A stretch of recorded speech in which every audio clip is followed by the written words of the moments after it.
This video will review how to remove yourself from an enrolled or waitlisted class using the drop feature in Albert.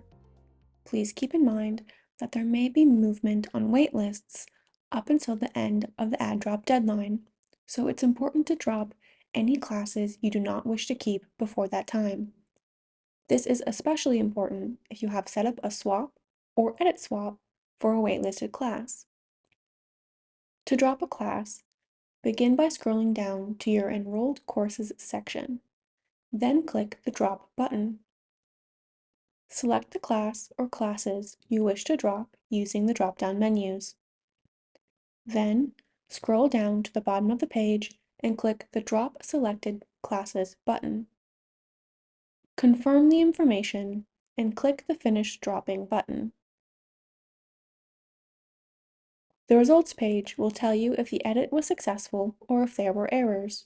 X out of the page and return to the Albert home screen. This concludes the Drop Classes video. For more information about registration, please visit the website and contact your advisor or student link with any questions.